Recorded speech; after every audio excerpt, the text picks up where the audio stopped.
Então a gente vai retomar o que a gente estava falando na última aula, né? Eu acho que eu parei na questão das gerações que a gente tinha comentado, né? A gente leu lá em Gênesis aquela promessa, Deus falando a Abraão, falando que a sua descendência passaria por um período de 400 anos, e aí na quarta geração, e aí a gente tem o entendimento de que a geração bíblica, a geração para Deus, ele dá esse entendimento de que dura 100 anos aproximadamente. Isso tudo para a gente explicar a palavra do Senhor Jesus, né, que fala que quando a gente olhasse para os sinais, a gente entendesse, é uma ordenança, né? Jesus fala, olhem e entendam, né? Então Jesus deixou uma ordem para a gente olhar para a palavra e entender realmente o tempo em que a gente está vivendo.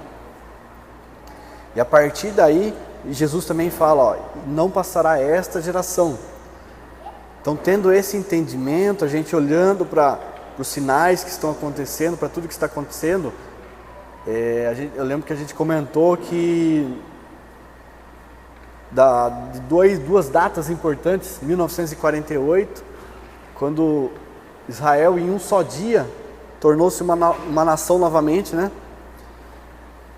E uma outra data importante foi em 1967, quando Jerusalém, ela foi, na Guerra dos 6 Dias, foi retomada pelo povo judeu, né? Que ela pertencia aos árabes, né? Até então, e naquela guerra, chamada Guerra dos 6 Dias, Israel retomou o controle de Jerusalém. Então são duas datas proféticas importantes para a gente compreender os sinais dos tempos. Lembrando que a gente tem que olhar, quando a gente fala em finais dos tempos, sinais dos tempos, o nosso olhar deve se voltar para Israel, porque a Israel é a figueira, né? Jesus fala, olhem para a figueira, olhem. Então a gente tem que olhar os nossos olhos para lá, não voltar os nossos olhos para os Estados Unidos, né? Que é uma nação hoje proeminente, uma nação que controla o mundo, mas ainda assim a gente tem que olhar os olhos para Israel. E sempre que a gente olha para Israel, a gente vê que todos os conflitos existentes hoje envolvem Israel, né? Ali a região do Oriente Médio realmente está sempre em conflito. E isso é bíblico, isso é profecia bíblica, né? Então a gente deve voltar os nossos olhos para Israel. Então vamos seguir aqui, a partir aqui após essa citação de Gênesis 15, aí esses sinais proféticos que são promessas de Deus, são uma demonstração da sua misericórdia, né? Para que nós possamos nos preparar, para que nós possamos ter o entendimento correto. Está sinalizando uma tempestade que se aproxima. Quando a gente olha para o céu, a gente vê aquela nuvem negra, a gente sabe que está vindo uma tempestade, né? Aquele vento que vem antes, né, da tempestade, a gente sabe, vem uma chuva forte com vento, então a gente se prepara, a gente fecha geralmente a janela da casa, né? A gente desliga os eletrônicos para que uma tempestade com raios pode afetar os eletrônicos. E a mesma coisa é o Senhor quando Ele fala, olhem e entendam, Ele está falando, olha, se preparem. Mas como eu falei lá na primeira aula, não é uma preparação com medo, né? Isso não é para gerar medo em nossos corações, porque a mensagem para nós que estamos em Cristo é uma mensagem de esperança. E essa preparação, ela envolve, vamos dizer assim, que isso é para que a gente possa estar pronto a socorrer aqueles que estarão desesperados, porque muitos estarão desesperados, talvez por uma falta de preparo mesmo, né? E o que a gente está fazendo aqui, nesse tempo aqui, e ao longo desse ano, e talvez pouco mais ainda, é nos preparar, compreender todas as profecias bíblicas sobre o final dos tempos, para que nós possamos estar prontos a ajudar aqueles que estarão desesperados. E uma igreja profética, como eu tinha falado, né, na primeira aula, né, a gente tem falado que nossa igreja tem tido promessas em relação a esse tempo, a essa visão profética. Então essa igreja profética, ela precisa compreender as profecias dos fins dos tempos. Porque se a igreja não estiver preparado e com uma compreensão correta, nós vamos ficar perdidos, porque Jesus mesmo fala, muitos virão em meu nome e falarão, olha, eu estou ali, estou aqui. Isso também envolve profecias do final dos tempos, porque hoje nós vemos muitas vozes proféticas, né, entre aspas, que falam muitas coisas, olha, o Trump é o anticristo. Não cabe, são vozes que Jesus já previu, né? Muitos falarão em meu nome, né? Mas são vozes enganosas, não é político X ou Y. A gente, quando for estudar sobre o anticristo, sobre a figura do anticristo, a gente vai ver que ele surge do nada, ele surge, a Bíblia fala, ele vai surgir, vai tomar o poder, vai derrubar 3 reis, na época que ele surgir, terão 10 reis reinando. É uma figura que João traz e Daniel também traz. Essa figura de 10 reis, a gente vai compreender que são 10 homens que terão poder nesse tempo. Não necessariamente reis, né? Porque reis, hoje nós quase não temos impérios. Nós temos a figura, por exemplo, na Inglaterra do rei, mas é uma figura meramente simbólica, né? Não é um rei que reina realmente. Então, quando a gente olhar para esses desenhos, essas profecias, a gente tem que entender. E essa figura do anticristo, ela vai surgir do nada praticamente e vai derrubar 3 reis, 3 desses 10 reis que estarão reinando. Então, quando a gente olha para as profecias bíblicas, a gente tem que compreender de forma clara. E uma igreja profética, ela se prepara para esse tempo, né? E quando a gente olha para a narrativa bíblica a respeito do que vai acontecer e o porquê de acontecer, nós não estaremos vulneráveis a ter medo, né? A estarmos ofendidos com a figura de Jesus, com Deus, porque quando a gente olha para os selos, para a abertura dos selos, a gente olha e vê que realmente que muita coisa vai acontecer. Se a gente calcular ali quantas pessoas irão morrer nesse tempo, a gente vai ver que primeiro fala-se em 1/3 que morrerá. Na abertura de um dos selos, 1/3 da humanidade será exterminada. E depois, mais para frente, vai falar que outro terço será exterminado.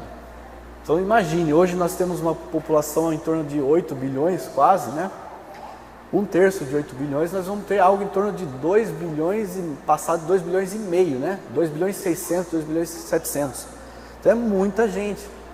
Então você imagina, quando você olhar, a gente já viu na pandemia, né, em 2020, muita gente se ofendendo com o tanto de morte que aconteceu. Eu diria que isso foi apenas uma pincelada, uma amostra, exatamente, uma amostra do que vai acontecer nesse cenário no final dos tempos. Então você imagina, mais de 2 bilhões de pessoas morrendo quase que simultaneamente, né? O período é muito curto. A gente vai ver que no período de 3 anos e meio, que é o período da grande tribulação, todo esse cenário vai acontecer muito rapidamente. Então é muita gente morrendo num pequeno período, espaço de tempo. Então esse risco de se ofender com Deus, nós vimos na pandemia que muitos já falaram, se Deus é bom, por que tanta gente morre? Ontem mesmo eu estava lendo um comentário em relação a não sei se vocês já ouviram falar dos legendários, que são homens que se reúnem para subir a montanha com o propósito de se aprofundar e ter mais intimidade com Cristo. Então, a origem disso é cristã. Eu não sei como funciona exatamente, mas eu sei que muitas vidas são transformadas ali. Eu já vi vários testemunhos de vidas transformadas. E teve um desses eventos, uma pessoa morreu, um homem morreu por conta de, acho que um ataque cardíaco. E aí a mídia caiu batendo em cima, porque é um evento, né, tem por fundo ali falar de Cristo.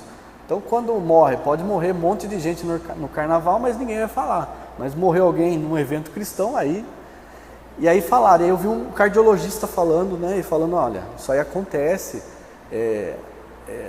em todos os eventos, mas ninguém fala nada, mas quando é evento cristão, e aí ele falou, ele só deu uma dica de que quando alguém fosse para um evento desse, que passasse, fizesse um check-up, né?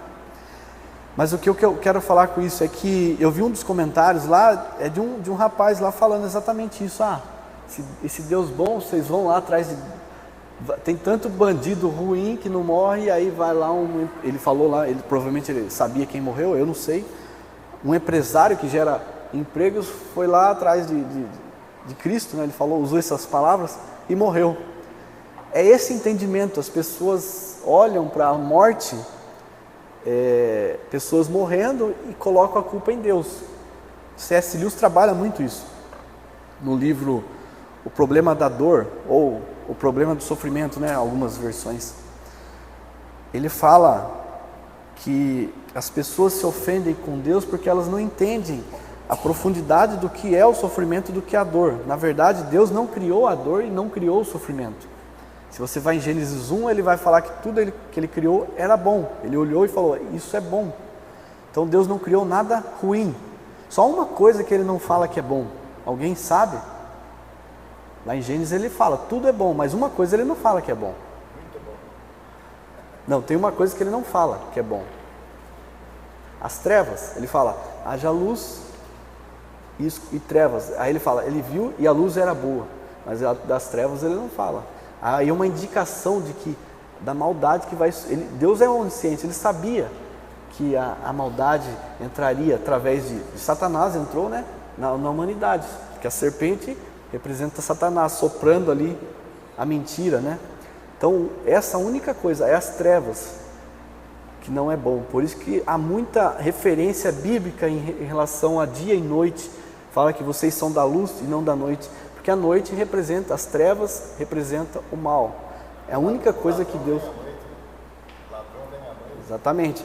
A única coisa que não é boa, que Deus não falou que é bom, é as trevas. Então, quando a gente entende, né, voltando ao que eu estava falando do C.S. Lewis, ele fala que a dor não foi criada por Deus, o sofrimento não foi criado por Deus. Ele entrou no mundo através do pecado, através de Adão, e a maldade surgiu através do coração humano, né, soprado por Satanás. Então tudo essa dor, esse sofrimento, essas mortes que a gente vê, isso não pode ser imputado a Deus. Deus permite isso para que o homem possa se voltar a Deus.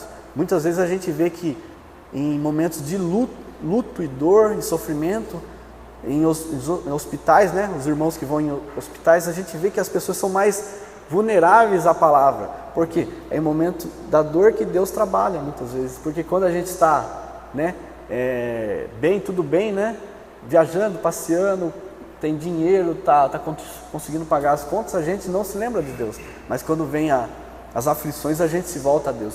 Então Deus usa esse sofrimento e essa dor para nos aproximar dele. Tudo é com propósito. Então, voltando aqui, aí a gente tem que entender essa narrativa bíblica dos fins dos tempos, para que a gente não esteja vulnerável ao medo, né? Como eu falei na primeira aula, nossa mensagem é mensagem de esperança, a se ofender, como eu acabei de falar, a luxúria e engano também. O engano, como eu falei, muitos vão falar, Cristo está ali, né? Cristo está aqui. Jesus alerta, olha, entendam os sinais dos tempos para que vocês tenham uma compreensão correta, para que vocês não sejam enganados. E a partir dessa compreensão correta, nós estaremos mais capacitados para processar essas crescentes pressões, né? E que isso nos ajuda a prosperar espiritualmente e crescer em amor, porque Jesus também vai falar, né, que no período da sua vinda, ele vai falar que o amor se esfriará, mas para nós cristãos o amor ele tem que crescer, ele tem que aumentar.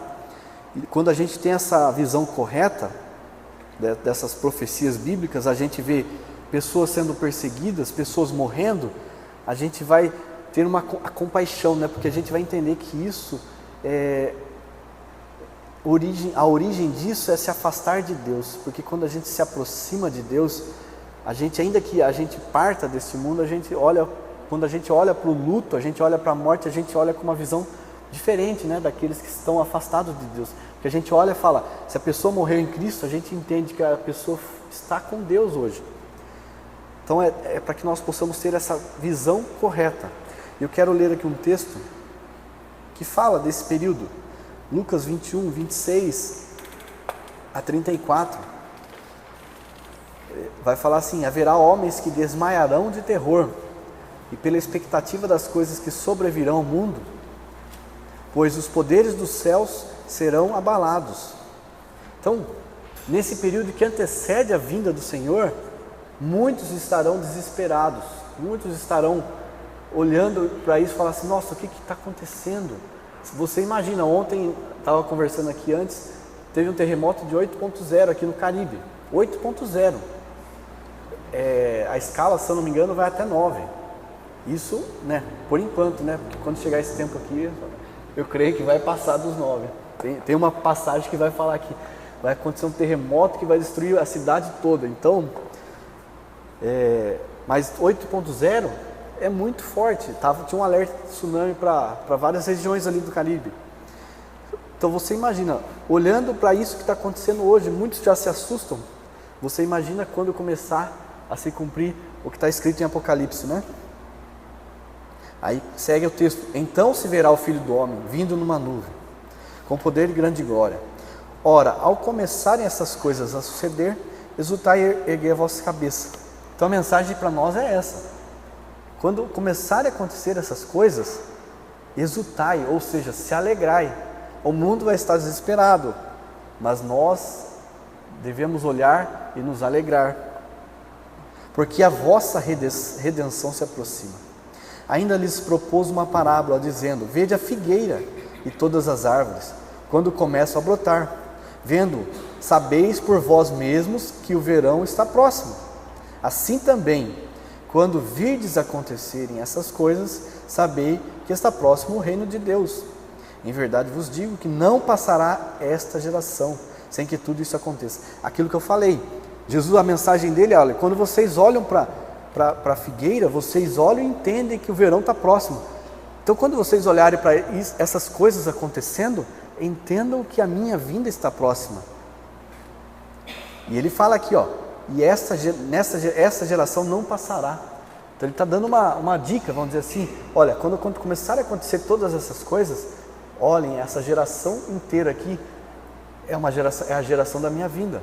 Passará o céu e a terra, porém as minhas palavras não passarão. Aí ele deixa uma mensagem: acautelai-vos por vós mesmos, para que nunca vos suceda que o vosso coração fique sobrecarregado com as consequências da orgia, embriaguez e preocupações deste mundo, e para que aquele dia não venha sobre vós repentinamente como um laço. Então o que ele está falando aqui? Olha, não comecem a olhar para o mundo, não busquem as coisas do mundo, aqui a mensagem não é, deixa eu só abrir um parêntese, nós devemos trabalhar, nós devemos estudar, né? Porque tem muitos aí que estão pregando sobre o fim dos tempos e falando: abandone tudo, deixe de estudar, deixe de trabalhar, deixe de casar. Não, a mensagem não é essa. A mensagem é que isso não sobrecarregue o seu coração. Essa avaliação tem que ser feita, cada um faz a avaliação sobre si. Se você tem uma vida que, por exemplo, um workaholic, por exemplo, que vive só para o trabalho e não tem tempo para buscar nada de Deus, esse tem que se preocupar, porque a mensagem de Jesus é essa: olha, não sobrecarregue os vossos corações, não se sobrecarreguem com as coisas deste mundo. Vocês estão no mundo, vocês vão viver, vocês vão brilhar a luz de Cristo no mundo, no trabalho, na escola, mas que isso não gere uma sobrecarga a ponto de você se esquecer das coisas de Deus, a ponto de você não buscar as coisas de Deus, né? Então sejam sensatos, né? Moderados. Essa é a mensagem de Cristo. E um outro texto, Mateus 24, 10 e 11. Nesse tempo muitos hão de se escandalizar, trair e odiar uns aos outros. Levantar-se-ão muitos falsos profetas e enganarão a muitos. Então é o que eu falei aqui, né?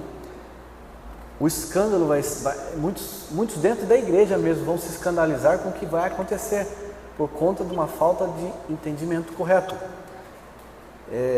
Nós temos que entender que tem uma mensagem, né, como a gente já vem falando, né, que a mensagem de Deus é amor. Ele é amor de fato, isso não há dúvida.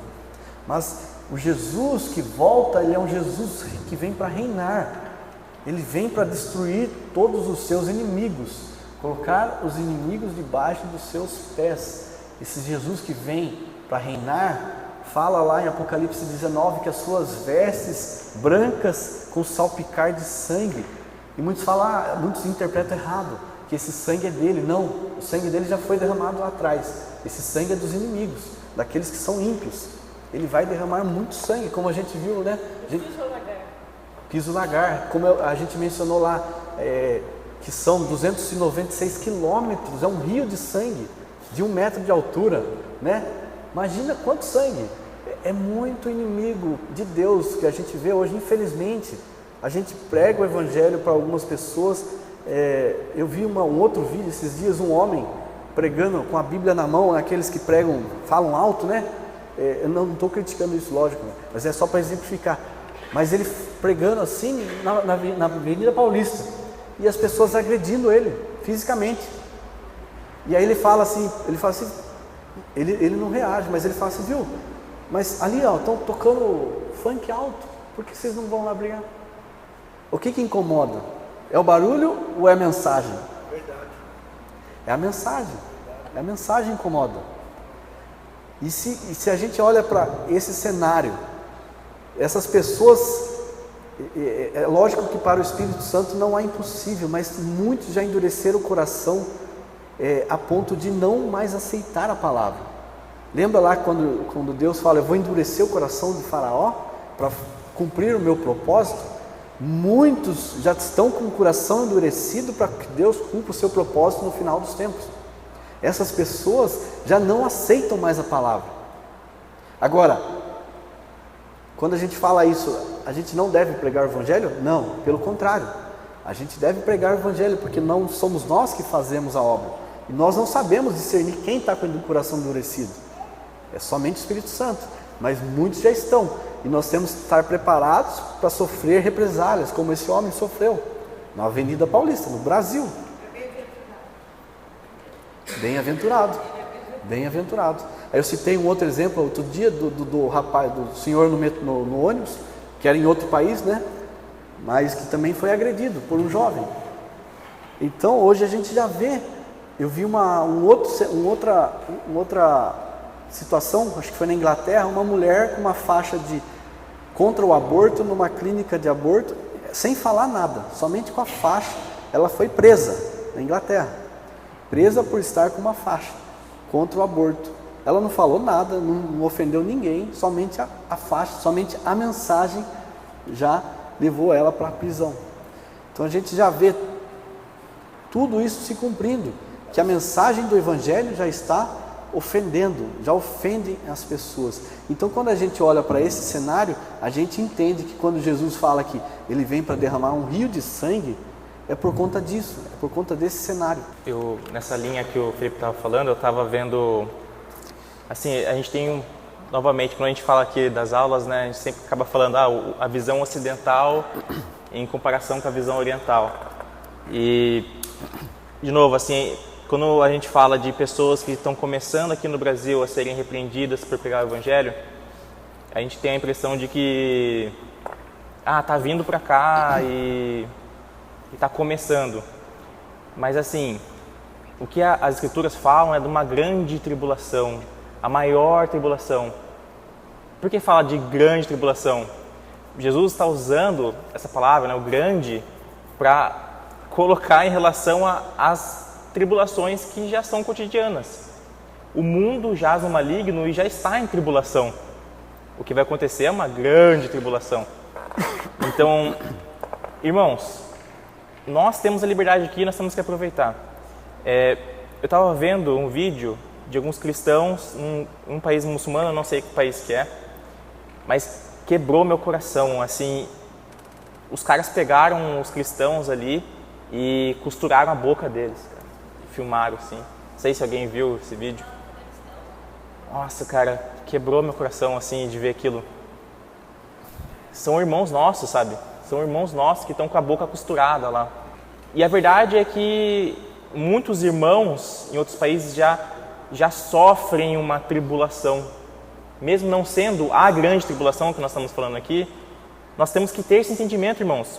hoje, nesse exato momento, enquanto nós estamos aqui falando, tomando nosso cafezinho especial, comendo um pão de queijo, e não é para ofender a gente, mas é para a gente despertar e estar orando e estar contribuindo com missões. Nesse exato momento, tem pessoas que estão com a boca costurada, tem pessoas que estão perdendo membros, tem pessoas que estão apanhando, tem pessoas que estão sofrendo, sendo estupradas, morrendo por causa dessa palavra, por causa desse Cristo.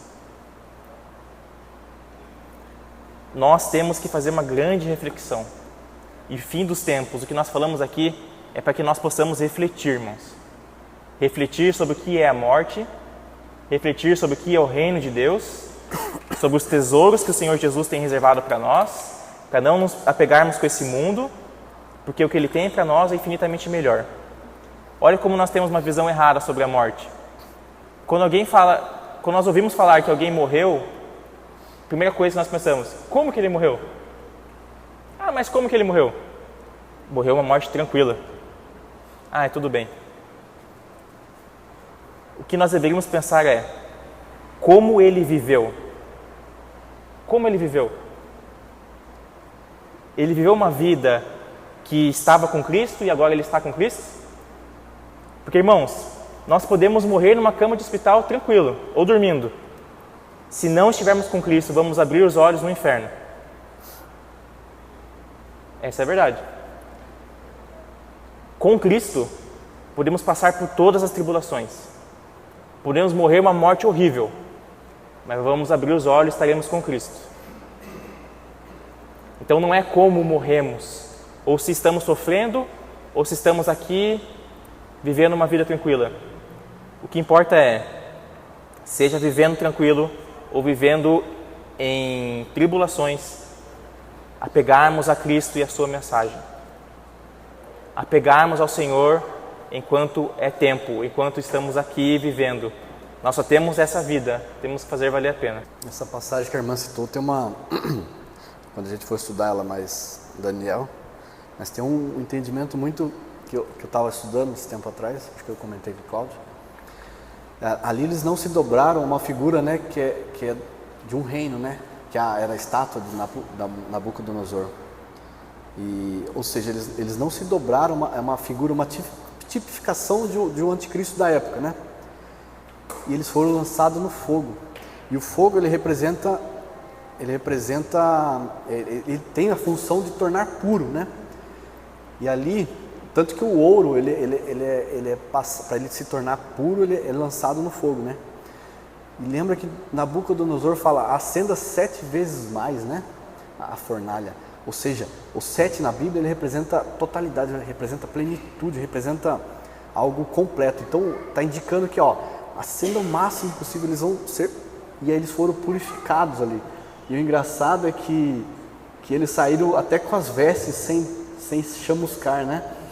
Então, o que está falando ali? Esses 3 homens, eles eram Cristo, eles estavam em Cristo realmente, porque nem as vestes foram chamuscadas. Eles passaram pela tribulação ali, por uma grande tribulação, e Jesus, como a irmã falou, estava com eles, assim como nesse período Jesus vai estar conosco, é a promessa dele, e nada foi queimado. Então, por isso que a mensagem não é uma mensagem de medo, é uma mensagem de esperança. A gente tem que olhar para esses sinais que aconteceram e falar, peraí, mas Deus livrou eles da fornalha, livrou Daniel da cova dos leões famintos, e por que Deus não vai livrar a gente desse período?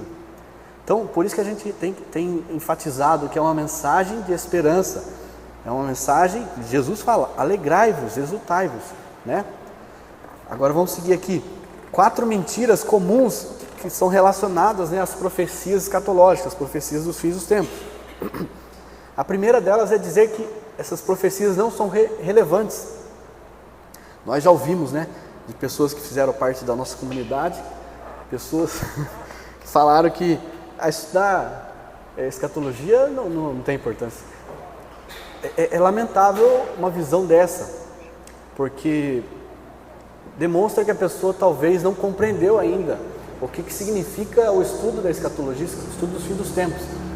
Talvez, como a gente falou, ela não tenha parado para perceber que mais de 150 capítulos, como a gente falou, tratam de finais dos tempos, enquanto a primeira vinda do Senhor é relatada em 89 capítulos no Novo Testamento, ali principalmente nos 4 evangelhos, né? Então a ênfase que se dá ao final dos tempos, em toda a Bíblia, ela é muito grande.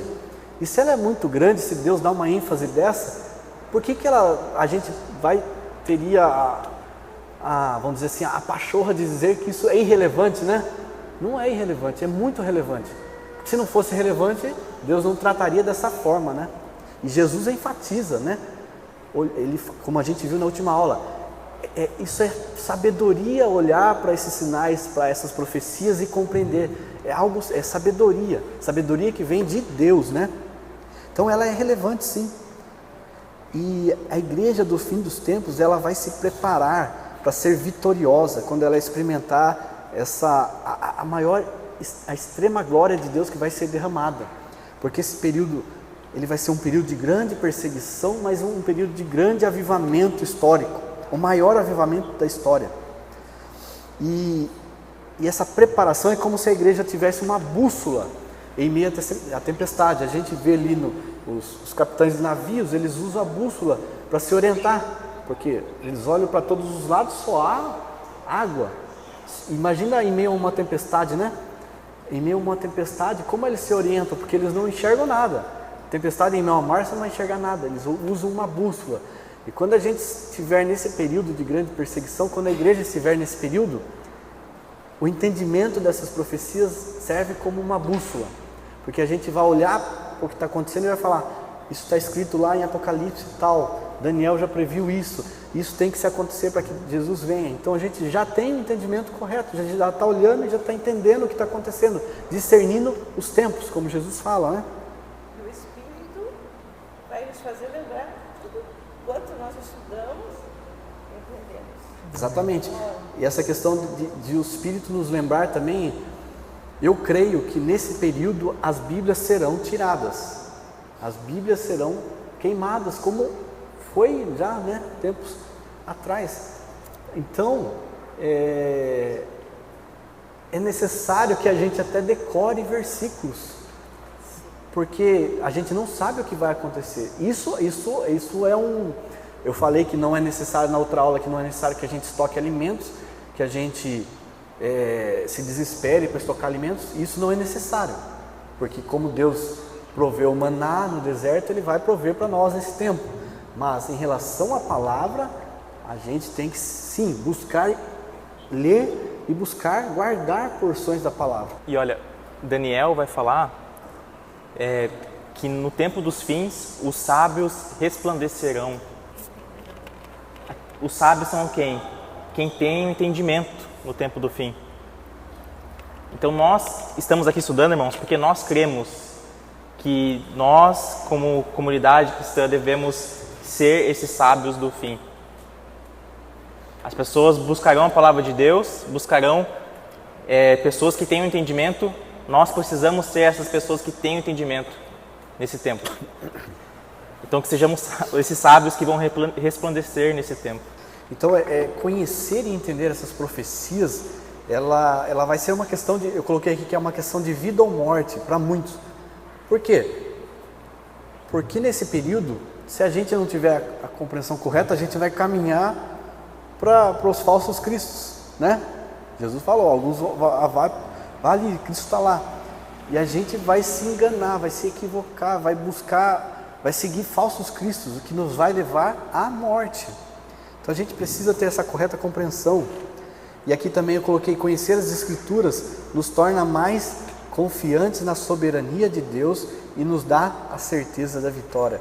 Que quando a gente entende, a gente olha para o que está acontecendo, a gente fala assim, Deus está sobre todas as coisas, Ele está cumprindo o seu propósito, Ele está próximo à sua vinda. E isso nos torna confiantes, como eu falei na última aula, né? Um dos princípios que são destacados é o princípio da confiança, confiar no que Deus está fazendo, confiar no seu plano, né? Então, a gente precisa... eu sei que, assim, falar, eu não tenho uma facilidade de decorar. Às vezes eu não lembro o texto de forma correta, exatamente, né, como está escrito, mas quando a gente lê várias vezes, isso vai se fixando, e é o Espírito Santo que nos ajuda a lembrar. Pela nossa capacidade mental, muitas vezes a gente não vai conseguir mesmo, mas o Espírito Santo nos ajuda. Que nós sejamos como Eli lá do filme, né? Quem já assistiu sabe, né, o que estou falando, que decorou a Bíblia e foi lá. Aquele filme é um filme profético, vamos dizer assim. Ali não existia mais a Bíblia era um objeto de valor, e ele era a Bíblia ambulante ali, que ele vai até um lugar onde ele começa a falar, e eles começam a reimprimir toda a Bíblia, né? Quem já assistiu o filme, se você não assistiu, assista, é um filme legal, um filme bom. Segunda mentira em relação a esse cenário é dizer que essas profecias escatológicas, elas devem, em sua maioria, ser interpretadas de forma simbólica. A gente vai ver na segunda aula, em relação à interpretação bíblica, que muitas passagens são interpretadas de forma literal. Existem sim figuras simbólicas, isso é inegável, porque a gente, eu tenho algumas passagens aqui que eu vou mencionar, mas o contexto de muitas passagens, como eu mencionei numa das aulas, Isaías, por exemplo, são contextos de cumprimento literal, né? Aí vou citar algumas passagens aqui que realmente são figuras simbólicas. Apocalipse 1:20. Quanto ao mistério das 7 estrelas, que viste na minha mão direita, e aos 7 candeeiros de ouro. As 7 estrelas são os anjos das 7 igrejas, e os 7 candeeiros são as 7 igrejas. Então o que é aqui? Se você for interpretar literalmente, você vai falar que são 7, de fato são 7 estrelas, que são 7 candeeiros. Não, Jesus mesmo dá a interpretação aqui, ó. Essas 7 estrelas são 7 anjos das 7 igrejas. Então ele dá a interpretação. Muitas passagens que são simbólicas, no próprio texto já tem a interpretação da simbologia. Apocalipse 5:6. Então vi no meio do trono e dos 4 seres viventes, e entre os anciãos de pé, um cordeiro como tendo sido morto. Ele tinha 7 chifres e 7 olhos. E aí aqui novamente, não é que o cordeiro tinha 7 chifres e 7 olhos, é uma simbologia representando os 7 Espíritos de Deus enviados por toda a terra. O próprio texto está dando interpretação. Um outro texto aqui, Apocalipse 11:8.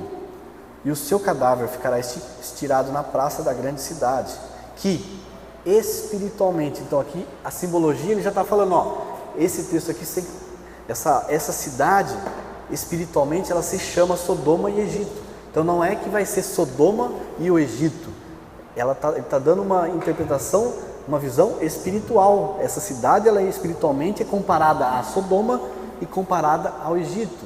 E a gente vai ver por que é Sodoma e Egito. Lembra lá que Jesus fala, ó, no tempo da minha vinda vai ser como os tempos de Ló. Ló vivia em Sodoma, ali na região de Sodoma e Gomorra, né? Então era um tempo de muita promiscuidade, é o que a gente está vivendo hoje, né? Pessoas que não querem aceitar a palavra, a ponto de mensageiros de Deus serem vistos como objeto de prazer, como foi lá quando os anjos foram visitar Ló, né? Então esse texto aqui está falando, olha, quando essa cidade espiritualmente ela é como Sodoma e o Egito. Outro texto, Apocalipse 12:1. Viu-se grande sinal no céu, a saber, uma mulher vestida do sol com a lua debaixo dos pés e uma coroa de 12 estrelas na cabeça. Isso é uma figura simbólica. Não é que você vai ver uma mulher vestida do sol. Como que uma mulher vai se vestir do sol? Vai ter 7 estrelas, vai ter estrelas, né? 12 estrelas na cabeça. É uma simbologia. E aí tem outros textos aqui que eu vou pular, que é Apocalipse 12:3, 12:9, 17:7, 17:9. Depois os irmãos podem ler cada um deles, todos com figuras simbólicas. E a terceira mentira em relação a esse tempo é falar que é impossível de entender as profecias escatológicas, as profecias do fim dos tempos, e que somente estudiosos e teólogos podem fazê-lo. Eu não sou teólogo. Eu posso me dizer que eu sou estudioso? Sou estudioso, mas se fosse pela minha capacidade eu não entenderia também. Sinceramente, não entenderia. Mas eu creio que cada um tem a capacidade de entender, porque quem nos capacita, como eu disse, é o Espírito Santo. O problema é que nós já criamos uma barreira, né? Já olhamos para Apocalipse, já meio que, opa, eu não vou ficar lendo, nossa, que negócio chato de ler, que negócio difícil, né? É mulher com vestido de sol, com 12 estrelas. Você olha para esses textos aqui, você já fala, meu Deus, mas não é difícil compreender as profecias do fim dos tempos. Como eu disse lá no início, tem textos que são difíceis, porções que são difíceis de compreender, sim, mas para um contexto geral, para uma visão geral das profecias bíblicas sobre o fim dos tempos, são porções pequenas, como a gente citou em Daniel 12, quando ele fala lá daquele período de 1260 dias, depois ele vai falar de esse 1260 dias, a gente tem a clareza do que significa. Porém ele fala 1290 dias, aí é um período de 30 dias. Depois vai falar de um período de mais 45 dias, 1335 dias. Esse é um texto difícil. Quando a gente vai estudar, vai pegar pessoas que pregam sobre isso, por exemplo, Fábio Coelho, Ângelo Basso, quem mais? E outros aí que eu não lembro, o Vitor Vieira, Lamartine, Pozella também. Ninguém tem uma clareza sobre esse texto. É um texto difícil. A gente vai buscar, obviamente, trazer os pontos de vista que existem sobre isso, mas a gente não pode bater o martelo e falar, é isso. Porque, exatamente, mas é um texto difícil. Agora, em outros textos que a gente já olha, comparando biblicamente com outras porções, aí a gente pode afirmar, não, a Bíblia fala isso. Então a gente vai trazer sim, os textos difíceis, as visões, mas aqueles textos que são claros, a gente vai bater em cima da Bíblia, como eu falei na primeira aula, a gente vai fixar as passagens bíblicas. E aí, como eu falei para os irmãos, para que a gente seja como os bereanos, que a gente busque na Bíblia, busque entender o que a Bíblia está falando. Então, não é impossível entender a escatologia. Aí tem uma citação aqui do David, né, aquele livro que eu mencionei. O nosso maior problema em compreender a palavra não é a palavra em si, ou a nossa falta de intelecto, como eu falei, mas a nossa falta de intimidade verdadeira com Jesus. Ele é bem duro, né? Foi bem direto aqui no ponto. O problema não é entender a Bíblia, seja qual for a porção. O problema é a falta de intimidade com Jesus, né? Lembre-se que quem eram os discípulos de Jesus? Ele trouxe para ele, os discípulos eram mestres da palavra, eram fariseus, eram saduceus, eram religiosos? Não, eram pescadores. Pescadores naquela época. Hoje em dia, a gente sabe que se a gente for olhar para pescadores, os caras que vão para o mar aí, são pessoas estudadas, mas naquela época, pescar era algo, né? Vamos dizer assim, aqueles que não estudavam realmente. Por que você vai estudar para pescar? Naquela época, eram pessoas iletradas. Tanto que tem uma passagem, quando Pedro vai pregar, né? Os fariseus, os saduceus, os mestres falam assim, mas esse aí não era pescador? Como é que ele fala com tanta propriedade, com tanta eloquência? É porque o Espírito Santo capacitou, porque ele teve intimidade com Cristo, ele viveu, ele andou com Cristo. Então, por que aqueles pescadores daquela época tiveram essa eloquência? Por que nós hoje, que temos muito mais acesso à informação, não podemos entender? É porque nos falta muitas vezes entendimento, intimidade, né? Falta intimidade. E aqui eu falo não apontando o dedo para ninguém, estou falando de forma geral da igreja, né? E aí, por fim, a quarta grande mentira em relação a entender as profecias escatológicas é sustentar a ideia de que todas as gerações, todo o período da igreja, eles tinham esse anseio e essa expectativa da volta de Cristo. Eu já falei isso na segunda aula, mas isso não é verdade. O primeiro século e o segundo século da igreja, eles tinham essa expectativa da volta de Cristo? Tinham. Tanto que Paulo teve que escrever aos Tessalonicenses, olhem, quanto à vinda de Cristo, primeiro é necessário que aconteça isso, isso e isso. Que a apostasia, o homem da iniquidade surja, né? Aí ele fala que os mortos vão ressuscitar primeiro, que aqueles que estarão vivos terão os corpos glorificados em um piscar de olhos, e aí sim Jesus vai aparecer nas nuvens. Então, nesse período do primeiro século, do segundo século, eles tinham essa expectativa da volta de Cristo. Porém, passado esse período, quando a igreja foi institucionalizada, ali no período do Império Romano, Constantino ali na época do 400 e pouco, você lembra a data exata? Não. Ali no terceiro século, com Constantino. Ali começou a se debater algumas questões teológicas da natureza de Cristo. Concílio de Niceia, quando se defendeu que Jesus era 100% homem e 100% Deus. E aí, dali em diante, o tema da igreja foi sobre a natureza de Cristo, sobre o Espírito Santo, sobre os dons. E dali em diante foi até a Idade Média. E somente agora, por volta do século XVIII, XIX, é que voltou-se a essa temática da questão da volta de Jesus. E muito mais agora no século XXI. A gente hoje vê muitos livros sobre o tema, muitos pregadores na internet, embora, abrir um parênteses aqui, muitos ruins pregadores, porque a gente vê cada um falando uma coisa e a gente vê que realmente fora da Bíblia.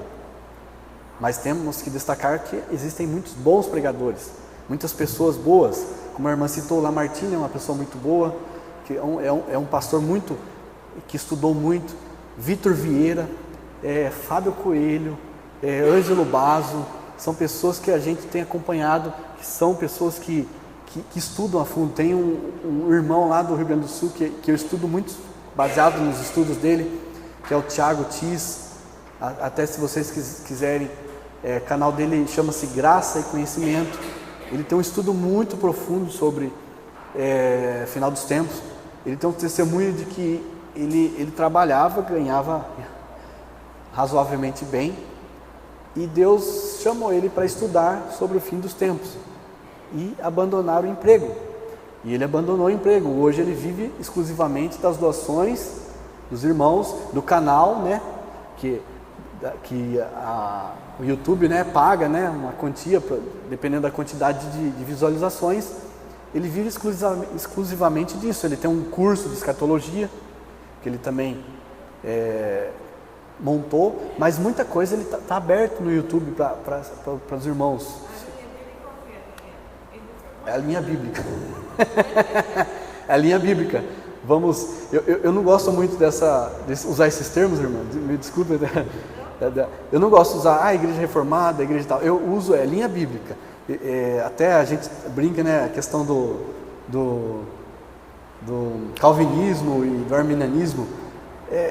São discussões que servem intelectualmente para a gente entender, sim, mas que sinceramente não agregam em muita coisa. Por isso que eu falo, é linha bíblica, ele segue muito, ele faz muitas citações. E o interessante desse irmão é que ele sabe muito do hebraico também. Então ele traz algumas palavras do hebraico, do aramaico, do original. E isso dá uma clareza muito boa. É só um parênteses para a gente.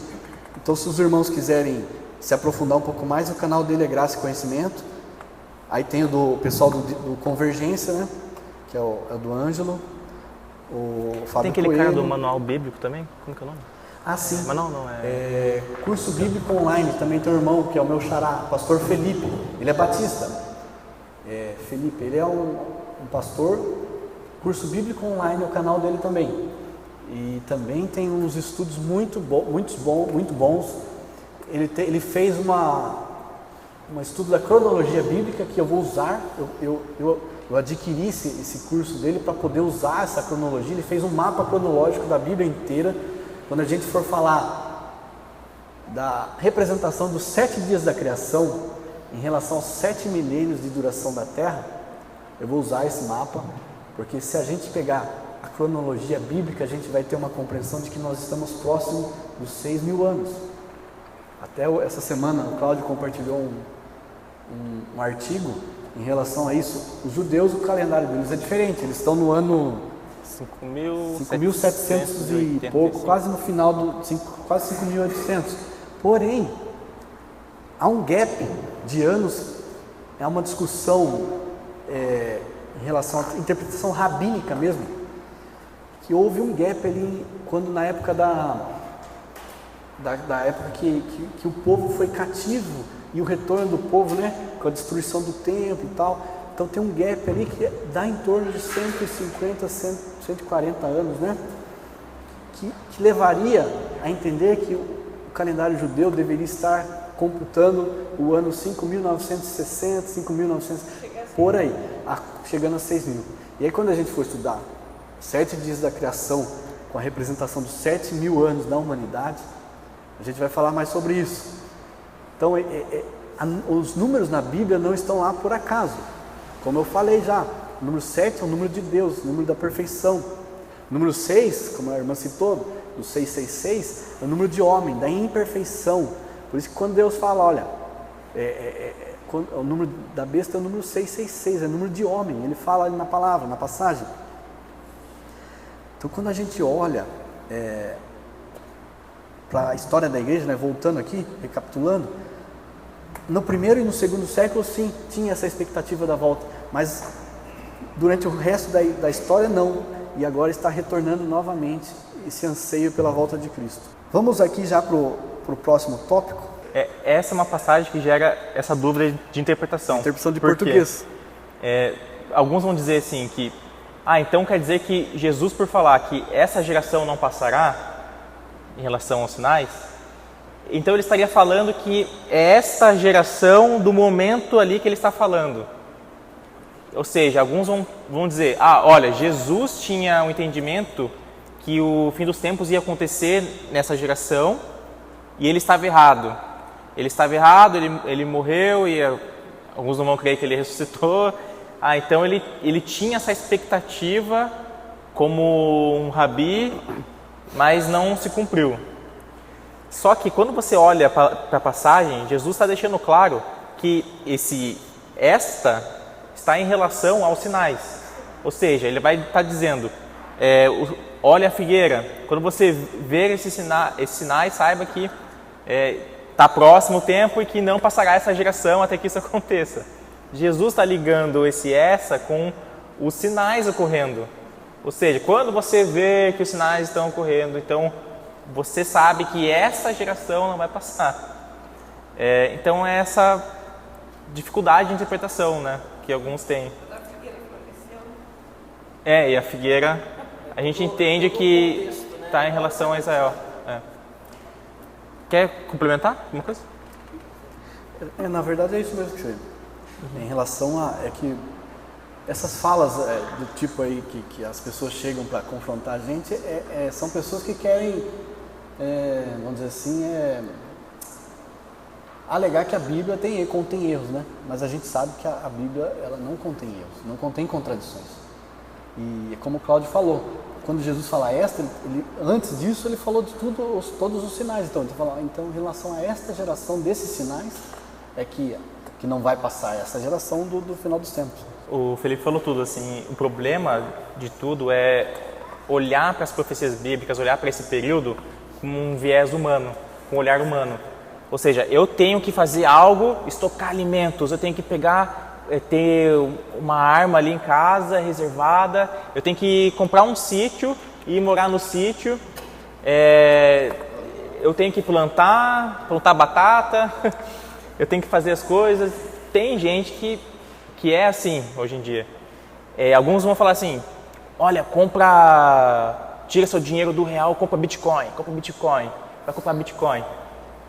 A Bíblia, tudo bem, você pode comprar bitcoins, você pode comprar criptomoedas, tentar ali se precaver em relação ao real, desvalorização do real, tudo bem, ok.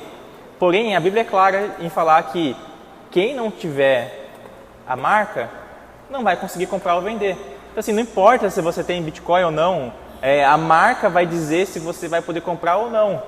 Aí você vai ficar lá plantando batata, você acha que ninguém vai conseguir te achar lá. Sabe, é uma coisa real. E outra coisa, é você tentar fazer pelas suas próprias mãos, e não é essa a esperança bíblica. A esperança bíblica é: se apegue em Cristo. O Senhor é o mesmo Deus que proveu para Israel no deserto. Ele não pode prover para nós nesse tempo? É o Senhor que fez grandiosos milagres, sabe? Nós cremos num período em que vai ser o período de maior glória da igreja. Então nós cremos que a igreja vai andar em milagre a milagre, em providência a providência do Senhor, miraculosa, independência extraordinária de Deus. Nós cremos nisso. E talvez até nesse período, agora uma percepção pessoal minha, tá, irmãos? Não tem nada bíblico em relação a isso. Eu creio que a igreja pode ser até um auxílio para algumas pessoas nesse período, sabe? Talvez a igreja possa estar armazenando comida para poder ajudar outras pessoas, entende? É diferente de um egoísmo, de você, poxa, eu vou guardar aqui para mim, são 3 anos e meio, né? Vou guardar 3 anos e meio de alimentos, deixar guardado lá no quintal de casa, porque eu vou me alimentar nesse período. Assim, eu acho que a gente não tem nem condições de fazer essa reserva. Os americanos são assim, né? As casas de lá tem porão, tem bunkers, os caras ali estocam mesmo alimentos. Mas olha só, aí vai também uma questão bíblica agora, hein? As escrituras falam que existirão pessoas no período do fim que vão olhar para os sinais, eles vão fugir para dentro de cavernas, eles vão fugir para debaixo da terra. Cara, eu olhando essa profecia, o que eu imagino? Me parece muito que estão falando de ricos e poderosos que têm ali bunkers mesmo, tem pessoas que têm moradias dentro de cavernas, sabe? E fala o quê? Que mesmo assim as pragas vão entrar lá e vão encontrar eles e eles não vão se arrepender. Ou seja, imagina um camarada que o cara entende de Bíblia, sabe que vai vir, só que não tem comunhão com Cristo, não tem comunhão com irmãos, com a igreja, aprendeu a plantar batata, aprendeu a fazer munição, construiu sua carabina lá de, sei lá, tubo de PVC. O cara aprendeu a fazer tudo. Chegou nesse período, o cara não está com Cristo, o que aconteceu? Morte. Eu queria só abrir um parênteses, quando o Cláudio estava falando da questão de não poder comprar, da marca, eu tenho que lembrar também que os irmãos, isso aqui, os cristãos não vão poder ter isso aqui mais. Porque isso aqui é um rastreio. Quando houver perseguição, se você não vai ter eletrônicos mais, eu falo celular, mas eletrônicos em geral. Então isso aqui a gente se apega muito, né? A gente acaba se viciando. Eu uso bastante. Mas quando chegar esse período, a gente já vê filmes aí, né, que o pessoal quebra o celular e joga. De fato, isso é rastreável.